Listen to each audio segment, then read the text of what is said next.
Pas Bagus nengok, ternyata itu adalah pas udah deket. Dia kaget, campur takut.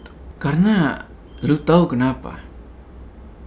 Itu ternyata dia kebangun karena ngedengar suara. Dem.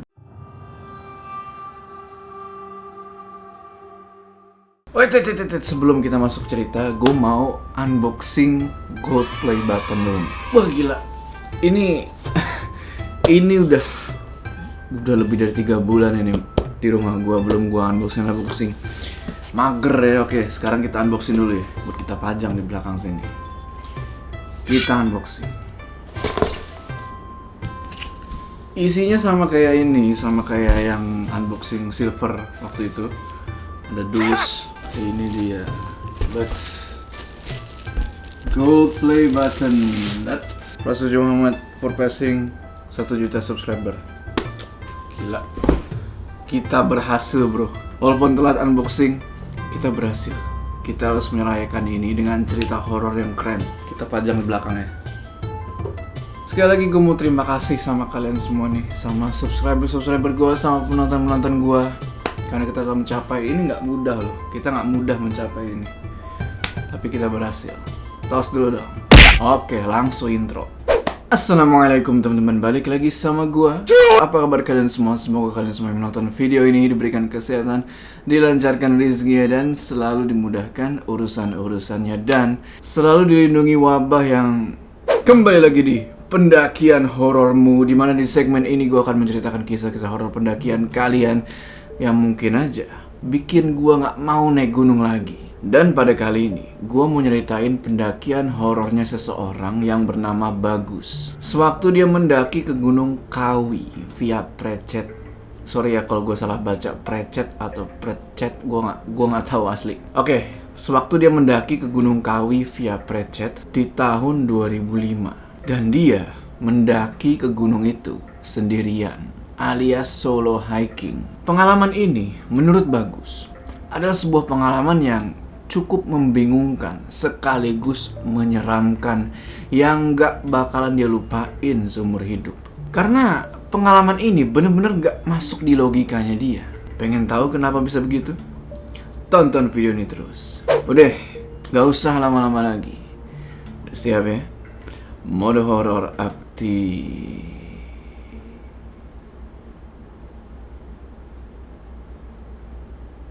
Buat yang belum tahu Gunung Kawi, gue jelasin sedikit. Jadi Gunung Kawi ini emang adalah salah satu gunung yang bikin gue penasaran juga, dan pasti bakalan gue daki ini gunung. Gunung ini tingginya ya lumayan sedang lah, nggak terlalu tinggi, nggak terlalu rendah, sekitar 2600 mdpl kalau nggak salah. Dan masih satu kawasan sama Gunung Butak dan Gunung Panderman. Nah, di sebelah timur kaki gunung ini ada semacam keraton, yang dimana biasanya itu orang-orang nyari pesugihan. Bisa dibilang, menurut orang-orang, Gunung Kawi ini lumayan angker. Oke, kita masuk ke cerita. Waktu itu tanggal 1 Desember 2005. Bagus waktu itu lagi kerja sekaligus kuliah di Bandung. Suatu hari, tiba-tiba dia dapet telepon nih dari sahabatnya, namanya Pras. Yang pada intinya, Pras ini nanyain kapan Bagus ini balik ke Malang. Malang itu tempat asalnya Bagus ya. Dan Pras ini ngajakin si Bagus buat naik gunung di tanggal 5. Diajakin naik gunung itu, Bagus setuju, dia pengen ngedaki juga. Oke lah, singkat cerita, Bagus pulang nih ke Malang tanggal 3. Naik kereta. Sesampainya di rumah, dia langsung disambut tuh sama keluarganya. Karena ya udah 1 tahun lah dia kerja sama kuliah di Bandung kan. Udah 1 tahun dia gak ketemu sama keluarganya. Keluarganya kangen. Di situ Bagus bilang ke ibunya kalau dia mau mendaki ke Gunung Kawi sama sahabatnya, yaitu si Pras, tanggal 5 nanti. Tapi di situ ibunya ngelarang. Secara si Bagus ini kan baru sampai, maksudnya ya istirahat dulu gitu loh. Ya udahlah, akhirnya Bagus pun ngundur pendakian itu jadi tanggal 10 Desember. Terus dia bilang ke Pras tuh, Pras tanggal 10 ya. Pras pun bilang, ya udah nggak apa-apa. Tanggal 9, Bagus pergi nih ke rumah Pras buat bahas persiapan pendakian besok. Dan bodohnya nih, Pras ini lupa kalau tanggal 10 dia itu ada acara yang penting banget. Bener-bener penting, gak bisa dia tinggalin. Dia minta diundur lagi sampai nanti menjelang tahun baru. Bagus agak jengkel di situ. Pendakian ini udah gak bisa diundur-undur lagi. Jadi dia putusin nih, kalau Pras tanggal 10 gak bisa, ya udah gak apa-apa. Bagus bakal pergi sendirian mendaki ke sana. Di situ Pras nyaranin Bagus buat ngedaki sama adeknya aja. Jadi Bagus ini punya adek, namanya Andreas. Bagus sama adeknya ini cuman beda 3 tahun aja. Pikir Bagus, boleh juga tuh kan. Sebelum pulang ke rumah, Bagus pun minjem carrier sama alat masak sama Pras buat dibawa besok. Sesampainya di rumah, Bagus cerita ke keluarganya kalau dia besok mau ngajak Andreas pergi mendaki. Tapi ternyata Andreas nggak bisa ikut karena besok dia ada acara di kampusnya. Terus di situ bapaknya Bagus bilang, masa nggak berani berangkat sendiri? Bapak dulu ke Arjuna sendirian loh, tapi nggak sampai puncak karena sempat tersesat di alas Lalijiwo. Ngedenger kata-kata bapaknya itu, Bagus pun ngebulatin tekad, nguatin mentalnya buat mendaki ke Gunung Kawi itu sendirian besok. Pengen tahu gimana sih rasanya mendaki sendirian. Besoknya, Bagus diantar sama adeknya ke base camp Precet. Jarak dari rumah ke base camp Precet itu bisa dibilang lumayan deket, cuman 1 jam aja. Pas sampai di base camp, Bagus bilang ke adeknya itu buat besok pas turun gak usah dijemput, biar nanti naik ojek aja. Oke lah. Setelah itu Bagus pun pergi buat daftar simaksi. Ditanyalah sama petugasnya nih, sendirian mas? Iya pak. Apa ada yang mendaki hari ini? Nggak ada mas. Oh ya udah pak. Sudah pernah mendaki gunung ini mas? Belum pernah pak. Tapi saya pernah ke Semeru. Oh oke. Sebelumnya pernah mendaki ya. Treknya jelas kok mas. Dari sini ke pos 1 sekitar 2 jam. Pos 2 ke pos 3 2,5 jam. Dari pos 3 ke puncak Batu Tulis 3 jam. Nanti sampai pos 3 kira ditinggal ya, karena batas vegetasi jalan ke puncak agak curam dan nguras tenaga. Siap pak, makasih. Setelah semuanya udah beres, Bagus pun mulai pendakian. Perjalanan ke pos 1 didominasi sama perkebunan warga. Bagus jalan tuh sekitar 1,5 jam. Dan dia sampai di pos 1 itu sekitar jam 9 pagi.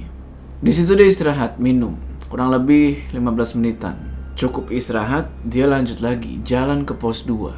Baru jalan 10 langkah, tiba-tiba kabut turun. Dan bener kata petugas base camp tadi, karena hari itu nggak ada pendaki lain selain Bagus, jalur itu sepi banget. Jalan terus sampai kira-kira 15 menit. Tiba-tiba dari arah belakangnya Bagus ada suara. Mas. Pas Bagus nengok, ternyata itu adalah perempuan. Penampilannya itu, dia pakai baju kotak-kotak warna merah hitam, pakai kerudung, pakai kupluk, dan bawa carrier. Cewek itu nanya, Mas mau naik? iya mbak. Mbak dari mana? Kok sendirian? Lalu cewek itu ngenalin dirinya dengan nama Rani. Ini nama samaran ya. Dia bilang kalau dia dari Blitar. Cewek itu bilang lagi, Nggak takut mas sendirian di hutan kayak gini? lah, kamu sendiri gak takut sendirian juga gitu? Kalau aku jahat gimana yo? Cewek itu cuman senyum aja. Jadi cewek yang bernama Rani ini cantik banget. Alisnya tebel, hidungnya mancung, mirip-mirip kayak orang Arab. Oke, pada akhirnya mereka berdua pun ngedaki bareng dan ngelanjutin perjalanan. Formasi waktu itu Rani di depan, Bagus di belakang. Sepanjang jalan mereka ngobrol tuh ngalor ngidul, layaknya sesama pendaki. Terus jalan. Nah, di tengah-tengah perjalanan ini tiba-tiba Rani berhenti. Terus dia jalan ke dalam semak-semak. Bagus yang kebingungan manggil-manggil cewek itu, Mbak, "Mbak, mau kemana?" Rani bilang. Lewat sini mas, ini jalan terabasan menuju pos. "Yakin kamu, Mbak? Nggak ada jalannya itu loh." Tenang mas, saya hafal daerah sini. Ini jalan tercepat ke pos 2. Bagus di situ ya udah nurut aja kan. Rani tetap jalan di depan sambil nyingkirin rumput-rumput tinggi pakai tangannya. Ibaratnya kayak buka jalur gitu lah. Dan Bagus ngikut dari belakang.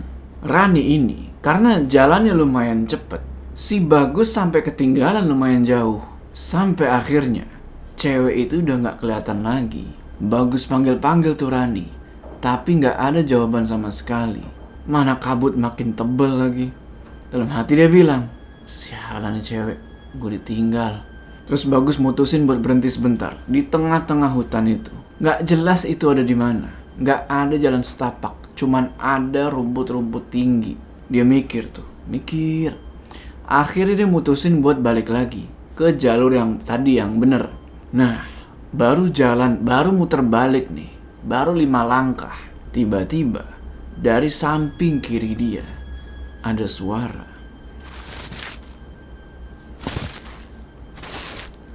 Bagus sontak berhenti jalan dan suara itu juga ikut berhenti. Di situ Bagus mulai agak takut. Bukan takut kalau itu setan, tapi takut kalau itu binatang liar. Secara dia lagi bener-bener di tengah hutan nih. Dia panggil-panggil lagi kan cewek itu, Rani. Tetep gak ada jawaban. Terus Bagus jalan lagi pelan-pelan. Dan gak taunya tiba-tiba Rani muncul dari belakang. Kayak ngagetin gitu, kayak bah gitu kayak gitu. Bagus di situ ya kaget lah. Di situ Rani cuma duduk di tanah sambil ketawa terbahak-bahak ngetawain Bagus. Bagus mukanya udah pucat bener. Dan cewek itu bilang, "Kenapa mas? Takut ya?" "Taulah, sialan kamu." Rani di situ berhenti ketawa dan terus natap Bagus dengan tatapan yang serius. Dan dia bilang, "Jangan ngomong yang jelek-jelek di gunung." Habis itu, dia lanjut ketawa lagi. Setelah itu, Rani gandeng tangannya Bagus dan narik dia buat jalan. Gak ada jalan 30 meteran. Rani nunjuk ke sesuatu. Dia bilang, "Tuh mas, pos 2. Sebelum menuju ke pos 2 ini, ada tebing tanah yang tingginya itu kurang lebih 3 meteran. Jadi agak lumayan susah nih buat menuju ke pos 2 itu. Tapi ya udahlah, mau gimana lagi? Tanggung kan? Bagus terus nyoba buat manjat tebing itu sambil pegangan ke akar-akar. Yang anehnya di sini, si Rani kok gampang banget manjatnya. Cuman pegangan di rumput tebing doang, dia udah sampai di atas. Dan itu sambil gendong carrier loh. Terus cewek itu narik tangannya Bagus buat ngebantu naik ke atas gitu. Dan ternyata buset, itu cewek tenaganya gede banget. Narik si Bagus udah kayak narik anak kecil. Di pos 2, Bagus sempetin buat istirahat sambil makan dan minum.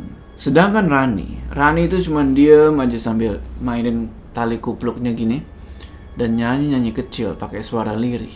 Gak lama kemudian, tiba-tiba Rani bilang, "Mas, jangan takut ya. Kamu doa sama Tuhanmu supaya ndak tersesat." Jadi sebenarnya emang Bagus ini adalah non-muslim. Kalau Rani udah jelas dia muslim, kelihatan dari penampilannya. Cuman yang jadi pertanyaan, dari mana Rani tahu kalau Bagus ini non-muslim? Bagus cuman ngangguk aja di situ. Setelah kurang lebih 30 menit istirahat, mereka pun melanjutin perjalanan. Lagi-lagi Rani jalan di depan dan Bagus di belakang. Nah, perjalanan dari pos 2 ini ada yang berubah dari Rani. Dia jadi agak pendiam, beda kayak sebelumnya. Sebelumnya tuh dia banyak ngomong. Pada akhirnya, kabut pun pelan-pelan mulai hilang tuh. Dan Rani tetap jalan di depan. Kurang lebih terpaut 40 meteran lah dari Bagus. Sampai di suatu tikungan nih. Ketika mereka berdua mau ngelewatin sebuah tikungan, Rani duluan nih belok ke tikungan itu. Otomatis Bagus yang di belakang gak ngeliat Rani lagi dong, karena kan Rani udah belok nih, hilang dari pandangan. Kecuali kalau Bagus nanti belok juga ke tikungan itu. Dia ngeliat Rani lagi. Ngerti kan maksud gue? Nah, pas Bagus belok juga ke tikungan itu, dia nggak ngeliat Rani. Rani nggak tahu kemana. Padahal trek setelah tikungan itu cuman lurus aja. Tapi Bagus di situ nggak mikir yang macem-macem. Dia mikir, palingan tuh anak ngerjain lagi. Waktu itu udah jam 2 siang. Targetnya sih jam 4 sore udah sampai di pos 3 dan ngedirin tenda di sana. Setelah sekian lama jalan, kok pos 3 nggak kelihatan-kelihatan.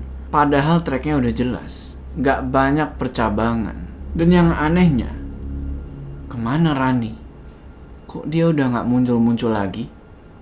Waktu sekarang udah jam 5 sore. Bagus udah jalan beberapa jam, tapi dia nggak sampai-sampai juga di pos 3. Terus jalan sampai akhirnya dari kejauhan nih, dia ngeliat kayak ada sebuah pos. Dalam hatinya Bagus bilang, akhirnya pos 3. Dia mulai deketin lah pos itu kan. Pas udah deket, dia kaget campur takut. Karena lu tahu kenapa?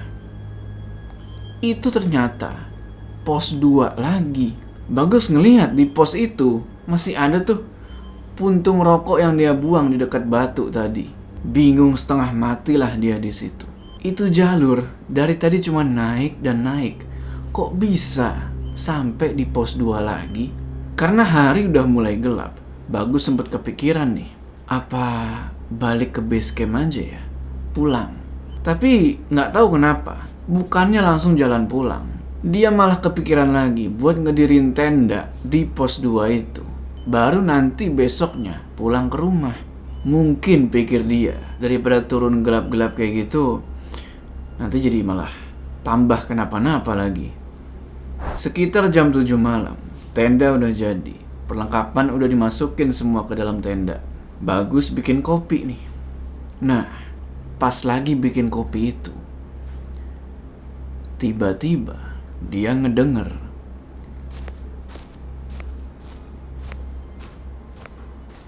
ada suara orang jalan dari belakang tenda.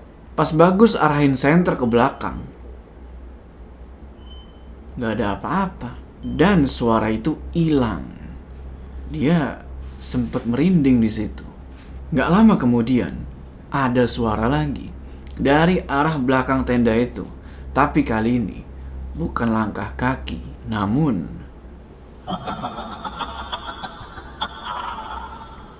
Bagus nyoba buat pikir positif kalau itu adalah suara burung. Tapi akhirnya pikiran positif itu kalah sama pikiran negatifnya. Dia udah kebayang sama sosok kuntilanak dan muka seremnya. Karena ketakutan, dia pun langsung masuk tenda tuh, tiduran dan doa. Pas lagi doa gitu, dia ketiduran. Bagus kebangun sekitar jam 3 pagi. Lu mau tahu kenapa dia kebangun?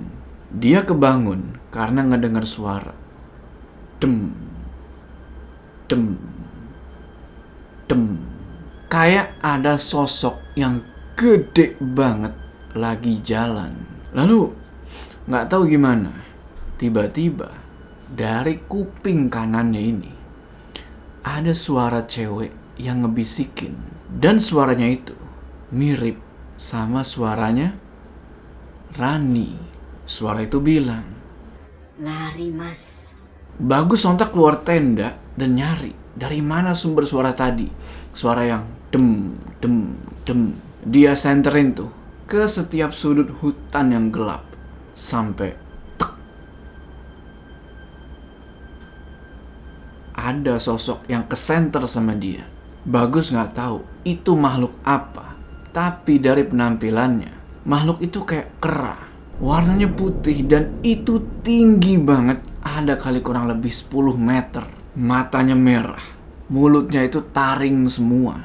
Terus lidahnya itu panjang banget keluar ngejulur. Di situ Bagus udah gemeteran. Mau lari nggak bisa. Mau doa, mulut kayak kekunci.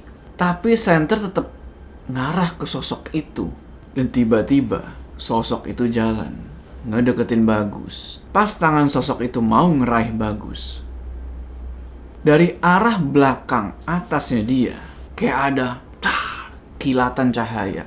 Cahaya itu ngantem badan sosok raksasa itu, dan suaranya itu kayak meriam, menggelegar gitu. Kena cahaya itu, badan sosok raksasa tersebut langsung mental ke belakang beberapa meter. Lalu dari belakangnya Bagus pelan-pelan muncul nih sosok perempuan, pakai mahkota warna emas, kebaya warna biru, mukanya cantik banget. Tapi bagian bawah perempuan itu kayak asap. Jadi separuh atas itu kayak orang, bawahnya itu asap. Dengan kata lain, sosok ini melayang. Bagus gemeteran semakin parah, sampai-sampai dia ngompol di celana. Terus sosok perempuan itu ngedeketin sosok raksasa itu. Lalu perempuan itu ngeluarin cahaya dari tangannya. Tas. Dan sekali lagi, sosok raksasa itu mental. Dan yang gak disangka-sangka, sosok raksasa itu ngelawan balik. Dia ngelempar pohon ke arah perempuan itu, dan dengan sigap sosok perempuan itu ngalau pakai tangan kirinya, dan pohon itu kebelah. Terus sosok perempuan itu ngeluarin kilatan petir dari jarinya dan diarahin ke sosok raksasa itu. Seketika sosok raksasa itu lenyap. Jadi ternyata itu adalah pertarungan sesama demit. Bagus takut setengah mati. Dia ngarep pingsan aja, tapi kok dia nggak pingsan-pingsan. Lalu sosok perempuan itu ngedeket pelan-pelan ke arah Bagus. Dia yang awalnya takut, gemeteran, sekarang tiba-tiba jadi tenang. Sosok itu cuman senyum, gak ngomong apa-apa, cuman senyum aja tuh ngeliatin Bagus. Sampai akhirnya sosok itu hilang, jadi asap. Bagus diem aja tuh di tenda, gak bisa tidur sampai kira-kira jam 5 pagi. Tahu udah pagi, dia pun cepet-cepet packing tuh buat cepet-cepet turun ke base camp. Nah, pas selesai packing, kok dia jadi kepikiran nih buat lanjut ke puncak. Agak bimbang di situ. Pada akhirnya dia mutusin buat nerusin ke puncak dan gak jadi turun. Dia mikir kalau dia harus berhasil sampai ke puncak. Dia gak mau kayak bapaknya yang gagal muncak ke Arjuno. Pas matahari udah bersinar terang, dia langsung lanjutin perjalanan ke pos 3. Bener aja, setelah 2 jam jalan sampai di pos 3, carrier langsung dia tinggal sesuai arahan petugas base camp. Dan dia langsung pergi ke puncak Gunung Kawi. Dan sekitar 2,5 jam ngelewatin medan yang lumayan sulit. Akhirnya dia bisa sampai di puncak Batu Tulis sekitar jam 10 pagi. Ada sekitar 2 jam Bagus sendirian di puncak itu sambil nikmatin pemandangan. Gak ada kejadian yang aneh-aneh lagi, kecuali Bagus ini udah gak ketemu lagi sama Rani sama sekali. Sekitar jam 12 siang, Bagus buru-buru turun ke base camp. Perjalanan sampai ke bawah itu lancar-lancar aja. Di pos 2 dia sempat ketemu sama warga sekitar yang lagi nyari kayu. Ya mereka cuman tegur sapa aja. Nah, dari pos 1 ke base camp ini ada sesuatu yang lumayan membagongkan. Di tengah jalan menuju ke base camp itu, Bagus ketemu sama Pras, sahabatnya, sama adiknya juga si Andreas, dan 4 petugas base camp. Di situ adiknya langsung melukin Bagus sambil nangis-nangis. Nah, Bagus yang kebingungan pun nanya, "Ono opo iki? Kalian mau kemana? Mau naik muncak?" "Muncak apanya? Kita kesini mau cari kamu." "Hah? Cari saya?